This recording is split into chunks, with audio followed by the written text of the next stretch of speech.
नमस्ते। आज के इस एक्सप्लेनर में हम इतिहास के उस जबरदस्त टर्निंग पॉइंट पर बात करने वाले हैं जब इंसानों ने हमेशा भागते रहने वाली जिंदगी को छोड़कर एक जगह बसने का फैसला किया। मतलब सर्वाइवल मोड से निकलकर एक प्रॉपर सेटलमेंट बनाने तक का सफर। तो चलिए बिना किसी देरी के शुरू करते हैं। अब सबसे पहला सवाल जो दिमाग में आता है वो ये है कि आखिर ऐसा क्या हुआ जिसने इन खानाबदोश शिकारियों को एक जगह रुकने पर मजबूर कर दिया।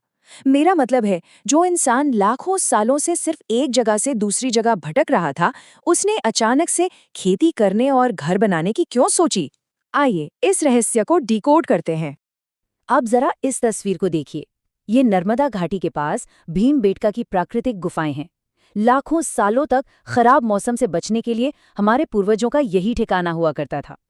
और सबसे कमाल की बात, वो अपने पीछे ये शानदार रॉक आर्ट छोड़ गए हैं। इन पेंटिंग्स में उन ताकतवर जंगली जानवरों को दिखाया गया है जिनका वो शिकार करते थे। ये हमें उनकी दुनिया और उनके संघर्ष की एक एकदम रियल और क्लोजअप झलक देता है। अगर हम पूरे उपमहाद्वीप के इस मैप को देखें तो ये निशान उन जगहों को दर्शाते हैं जहां शुरुआती इंसान रहा करते थे। उस दौर में जीवन का बस एक ही रूल था, सर्वाइवल। और इसके लिए उन्हें जानवरों के माइग्रेशन पैटर्न और नदियों या झीलों जैसे पानी के सोर्सेज के हिसाब से लगातार अपनी जगह बदलनी पड़ती थी। एक जगह रुकने का तो कोई ऑप्शन ही नहीं था। और ऐसे मुश्किल हालात में सर्वाइव करना कोई मजाक नहीं था। इसके लिए उन्हें बहुत स्मार्ट होना पड़ा। उन्होंने पत्थर के ये औजार बनाए। दिखने में भले ये थोड़े कच्चे लगें, लेकिन ये बेहद काम के थे। खाने वाली जड़ों को खोदने से लेकर जानवरों की खाल से कपड़े सिलने तक सब कुछ इन्हीं से होता था। और हाँ, कुरनोल की गुफाओं में मिली राख से ये पक्का हो जाता है कि उन्होंने आग पर भी कंट्रोल करना सीख लिया था। मतलब अब वो ठंड और जंगली जानवरों से खुद को बचा सकते थे। ये एक बहुत बड़ा गेम चेंजर था। जिस दौर की हम अभी बात कर रहे हैं उसे पूरा पाषाण काल या पैलियोलिथिक एज कहते हैं। और पता ये कितना लंबा था। मानव इतिहास की पूरी कहानी का लगभग 99% हिस्सा सिर्फ इसी एक काल में बीत गया। सोचिए जरा, 20 लाख साल पहले से लेकर बस 12,000 साल पहले तक इंसान इसी अनिश्चित शिकारी वाले सर्वाइवल मोड में जी रहा था। लेकिन फिर आज से लगभग 12,000 साल पहले कहानी में एक बहुत बड़ा ट्विस्ट आया। हमारी पृथ्वी की जलवायु अचानक गर्म होने लगी। इस क्लाइमेट चेंज का असर ये हुआ कि दुनिया भर में घास के बड़े बड़े मैदान तेजी से फैलने लगे। और जब घास बढ़ी तो जाहिर सी बात है, घास खाने वाले जानवरों जैसे हिरन, भेड़, बकरी की संख्या भी एकदम से बहुत बढ़ गई। पूरी की पूरी प्रकृति खुद को एक नए सांचे में ढाल रही थी। इसी बदलाव ने इंसानों के सोचने का तरीका पूरी तरह से बदल दिया। यहीं से शुरू हुई वो चीज़ जिसे हम डोमेस्टिकेशन या बसने की प्रक्रिया कहते हैं। अब इंसान सिर्फ दूर से बैठकर प्रकृति को देख नहीं रहा था या सिर्फ शिकार पर निर्भर नहीं था। उसने एक्टिवली प्रकृति को कंट्रोल करना शुरू कर दिया था। ये कोई छोटी मोटी बात नहीं थी, ये सच में एक बहुत बड़ी क्रांति थी। शुरुआती इंसानों ने अपने भविष्य को सुरक्षित करने के लिए बहुत ही सोचे समझे कदम उठाए। उन्होंने गेहूं और जौ जैसी मजबूत फसलों को चुना जिनके दाने बड़े होते थे, और उन्हें खुद उगाना शुरू किया। इसके साथ ही उन्होंने जंगली जानवरों में से सबसे शांत जानवरों को चुना और उन्हें पालतू बनाना शुरू किया। वैसे क्या आप जानते हैं कि सबसे पहला पालतू जानवर कौन सा था? वो था कुत्ते का एक जंगली पूर्वज। ये इंसानों की तरफ से एक बिल्कुल सुनियोजित शुरुआत थी।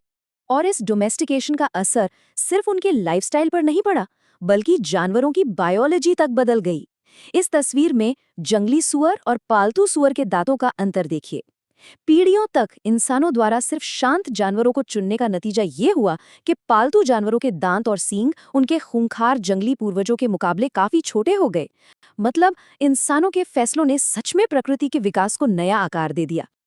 अब जब खाने पीने का जुगाड़ पक्का और रिलायबल हो गया तो शुरुआत हुई नवपाषाण युग यानी नियोलिथिक एज की। इस दौर में औजारों की तकनीक बिल्कुल नेक्स्ट लेवल पर चली गई। पूरा पाषाण काल के उन खुरदरे पत्थरों की जगह अब पॉलिश किए हुए बेहद तेज धार वाले औजारों ने ले ली। उन्होंने ओखली और मूसल जैसे उपकरण बनाए जो अनाज पीसने के लिए एकदम परफेक्ट डिजाइन किए गए थे। तकनीकी प्रगति अब साफ दिखने लगी थी। अब देखिए, खेती का एक बहुत बड़ा फायदा था, सरप्लस अनाज। इस बचे हुए अनाज को स्टोर तो करना ही था ना, है ना? इसलिए मजबूत मिट्टी के बर्तन बनाए गए। और चूंकि फसलों की देखभाल के लिए एक ही जगह पर टिके रहना जरूरी था, तो लोगों ने पक्के घर बनाने शुरू कर दिए। मेहरगढ़ जैसे शुरुआती गांवों में हमें वर्गाकार और आयताकार घरों के अवशेष मिलते हैं, जिनमें कई कमरे होते थे, यानी इंसान अब प्रॉपर तरीके से सेटल हो रहा था। एक जगह बसने से सिर्फ घर ही नहीं बने, बल्कि लोगों की सोच और उनकी मान्यताओं में भी बहुत गहराई आई। मेहरगढ़ की इस कब्र को देखिए, ये बहुत दिलचस्प है। यहाँ इंसान के कंकाल के साथ बकरियों को भी बड़ी सावधानी से दफनाया गया था। इससे क्या पता चलता है?